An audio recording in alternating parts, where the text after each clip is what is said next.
វត្តផ្នត់គំនិតនៃចលនាគណៈបកសម្ព័ន្ធដើម្បីប្រជាធិបតេយ្យកំពុងអង្រួនគ្រប់ទីកន្លែងក្នុងមាតុភូមិកម្ពុជារបស់ពួកយើងបៃលិនជាទឹកដីកំណប់ទ្រាប់រ៉ែត្បូងតែមួយគត់និងជាទឹកដីប្រវត្តិសាស្ត្រក្នុងកំណត់ហេតុនយោបាយនៃទីជំរកចុងក្រោយរបស់ពួកខ្មែរក្រហមដែលស្ថិតក្រោមការគ្រប់គ្រងរបស់លោកអៀងសារីបន្ទាប់ពីចាញ់សង្គ្រាមនេះជាលើកទី1ហើយនៃវត្តមានគណៈបកសម្ព័ន្ធដើម្បីប្រជាធិបតេយ្យដែលបានរៀបចំវេទិកាជួបជុំសមាជិក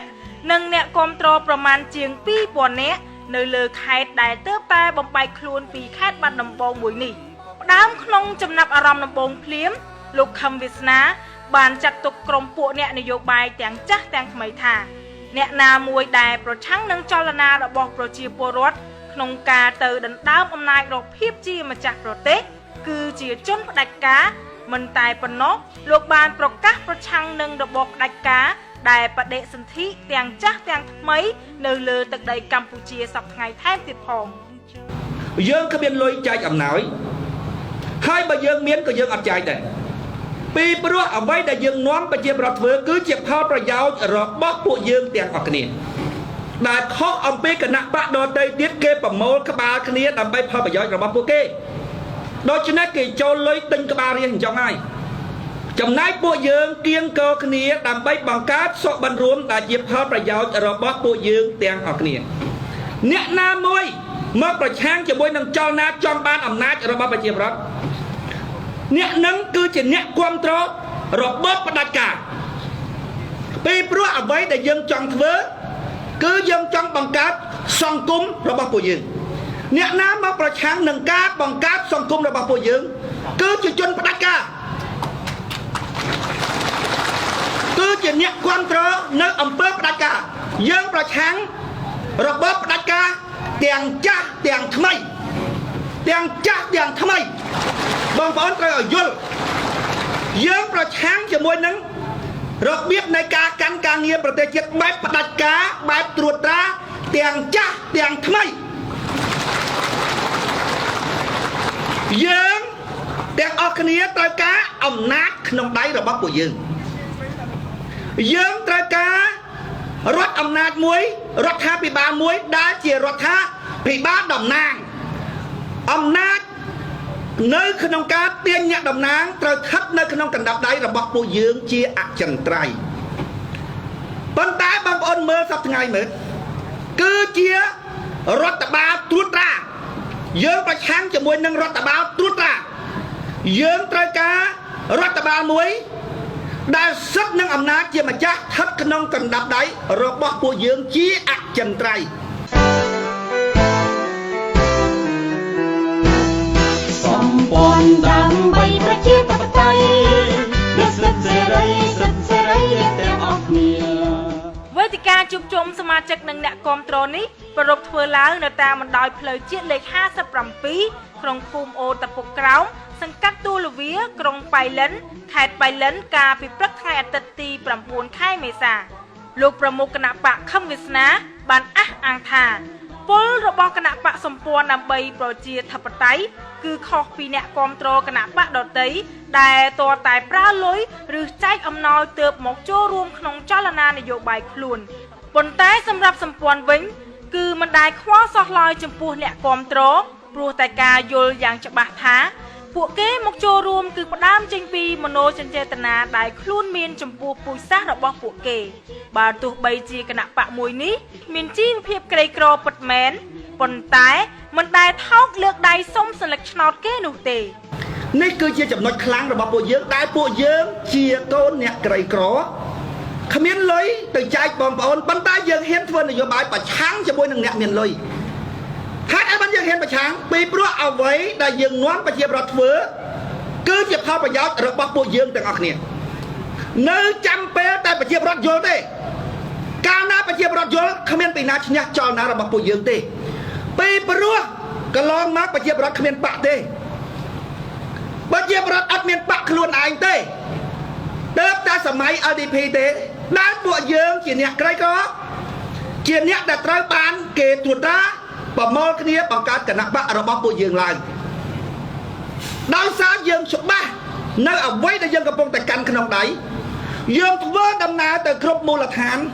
ដោយមានភាពខៃរ៉ៃនិងមានភាពជឿទុកចិត្តខ្លាំងបំផុតទៅក្នុងបេះដូងរបស់យើងថាយើងធ្វើចលនាមួយនេះទីបំផុតគឺត្រូវតែឈ្នះពីព្រោះយើងច្បាស់លាស់ណាស់ថាអ្វីដែលយើងនាំប្រជាប្រដ្ឋធ្វើគឺជាផលប្រយោជន៍របស់ពួកយើងទាំងអស់គ្នាដែលគណៈបកដទៃទៀតគ្មានទាល់តែសោះអញ្ចឹងបានដំបងដៃបំផុតទៅបងប្អូនចាំបាច់បំផុតគឺត្រូវឲ្យប្រជាប្រដ្ឋយល់បើគាត់អត់យល់ទេគាត់អត់មើលឃើញតម្លៃនៃគណៈបកសម្ព័ន្ធដើម្បីប្រជាធិបតេយ្យរបស់ពួកយើងឡើយគាត់ហ៊ាននិយាយទៅកាន់ចលនាយើងថាឯងធ្វើ10 20ឆ្នាំទៀតមិនបានមកកៅអីផងគាត់ជេរគាត់ប្រមាថគាត់ដាក់ទំនាយគណៈបកណាគាត់ជេរគាត់ប្រមាថគាត់ដាក់ទំនាយគណៈបកខ្លួនឯងបងប្អូនគិតបន្តិចមើលហើយធ្វើ10 ឆ្នាំទៀតមិនបានកៅអីផងគណៈបកណាហ្នឹងគណៈបកមីងឯងហ្នឹងហើយ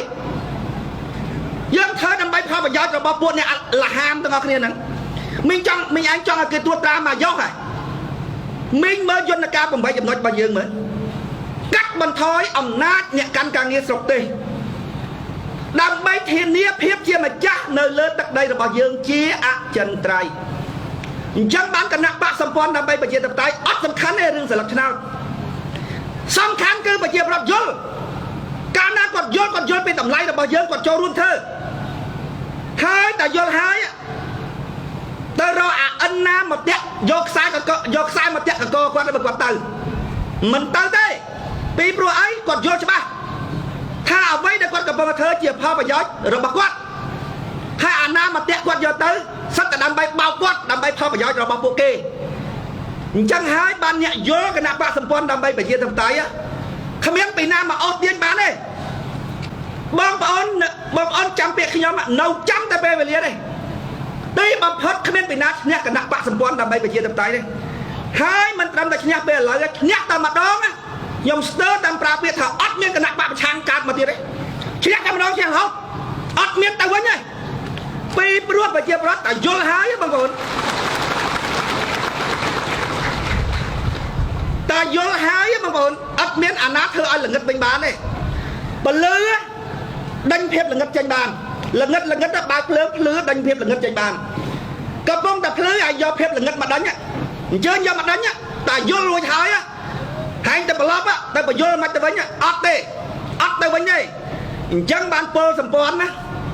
ខុសអំពីគណៈបកដទៃទៀតពលសម្ព័ន្ធណាដាក់ហែងឲ្យដើរតាមភូមិតាមឃុំអត់ដើរទៅតាមមើលឯងទេមិនដូចគណៈបកខ្លះឲ្យលុយគេមិនចង់មកទេបងប្អូនពេលគេមកហើយគៀងគេជុំវិញឃើញលោកគេតែកតុបទឹករួចហើយលួចរត់ទៅផ្ទះមានលុយបន្ថោកហ៎ថោកហ៎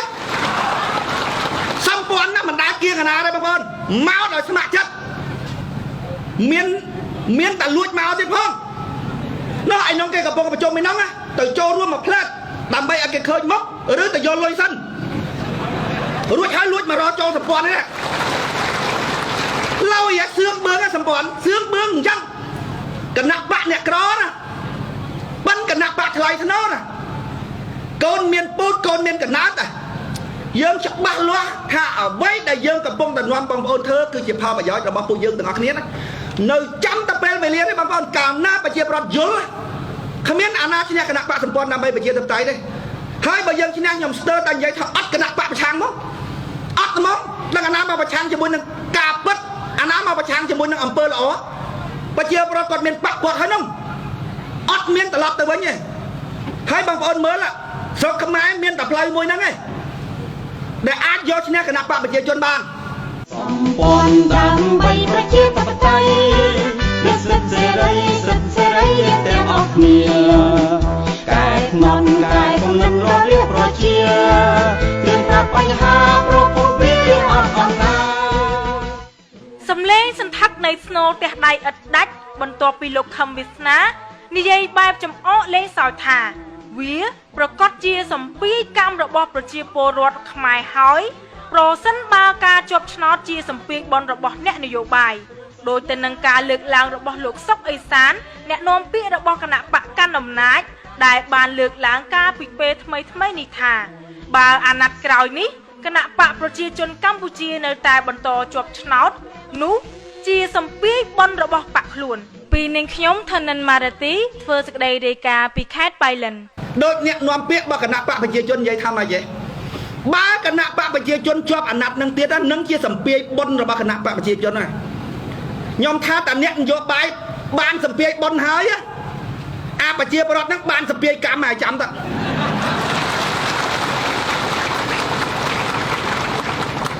តាអ្នកនយោបាយបានសម្ពាយបុណ្យហើយបងប្អូនចាំទៅបានសម្ពាយបុណ្យមានន័យថាវាមកធ្វើនយោបាយវាបានស៊ីបានចុកបានមានបានអីសម្ពាយបុណ្យណាតែបានសម្ពាយបុណ្យហើយបងប្អូនចាំតើ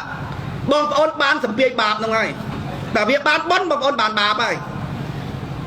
សម្ព័ន្ធដើម្បីប្រជាធិបតេយ្យអ្នកដែលបានតួនាទីមួយបងប្អូនសិតតែបានអំរែកសិតតែមានអារម្មណ៍ថាអូយបងខ្ញុំអត់ចង់ជាប់ទេនេះខ្ញុំភ័យខ្លាចតែជាប់ហ្មង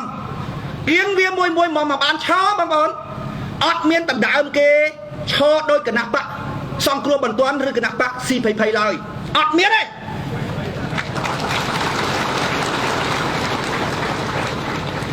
គណៈបកទាំងពីរនោះណាគេហៅធ្វើអាក្រក់យូរបងប្អូនអាក្រក់ឲ្យផលស៊ីធ្វើអាក្រក់យូរអាក្រក់ឲ្យផលបងប្អូន